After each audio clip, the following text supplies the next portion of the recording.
magara y'abantu n'amaza seseka ntibayore nico gituma dutegerezwa kuyabungabunga mu kuyereza imfungurwa zibereye ubuzima ndemamubiri na ntanganguvu na nsanganyangaburo.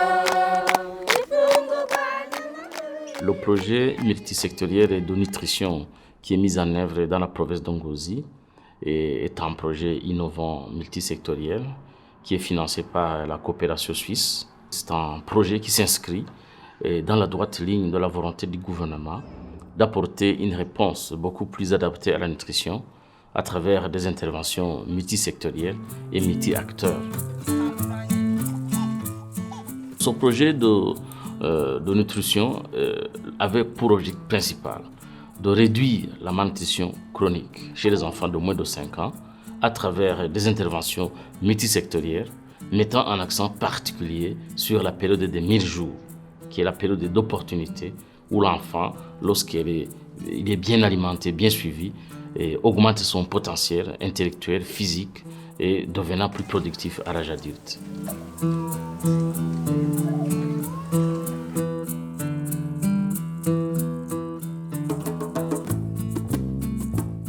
Les agents de santé communautaire, qui sont des acteurs très actifs au niveau communautaire, en collaboration avec les Mamas Lumière, ont réalisé des dépistages porte à porte pour identifier des problèmes, des cas de malnutrition au niveau de la communauté. Ce qui a permis de mettre en place des foyers d'apprentissage nutritionnel, ce qui a permis de sauver des enfants qui étaient malnutris aiguës modérés.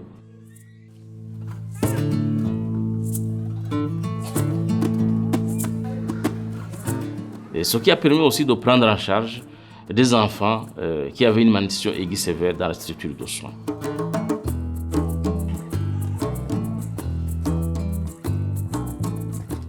Il y avait aussi la supplémentation en micronutriments. Et vous savez que les carences en micronutriments aussi constituent un problème essentiel dans la prise en charge nutritionnelle.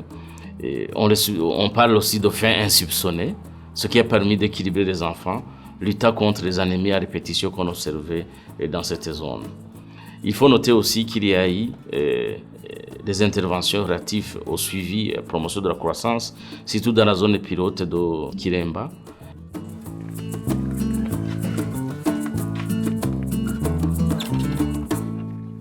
Un paquet aussi en rapport avec l'assainissement total piloté par la communauté a été mis en place, ce qui a permis aux ménages d'avoir des latrines adéquates et des dispositifs de lavage des mains pour lutter contre les maladies des mains sales.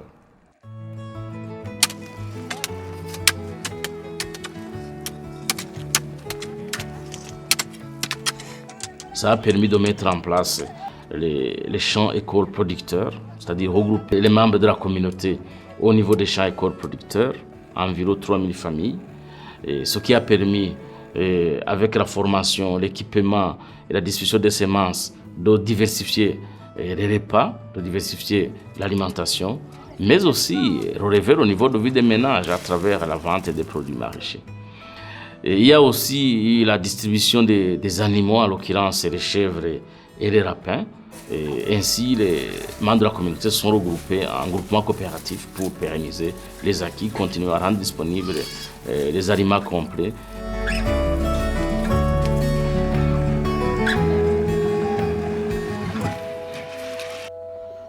Le projet est réalisé en consortium entre le gouvernement et les agences des Nations Unies au nombre de 3, à savoir l'UNICEF, le PAM et FAO.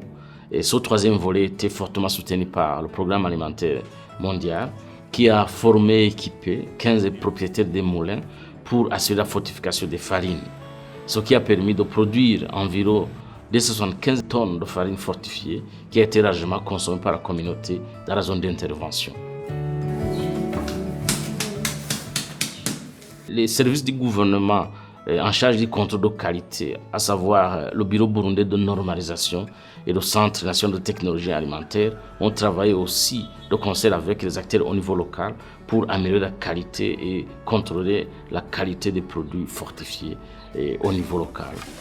Et à cela, on a couplé aussi pour rendre beaucoup plus accessible et aussi augmenter la consommation de cette farine fortifiée, on a couplé avec des interventions en rapport avec la communication et en rapport avec le marketing pour que les farines fortifiées produites localement puissent être largement consommées et résoudre considérablement les problèmes de carence en micronutriments. Cette fortification de farine est en train de connaître une extension même dans d'autres provinces. À noter la province de Kayanza, la province de Karo aussi et la province de Gitega.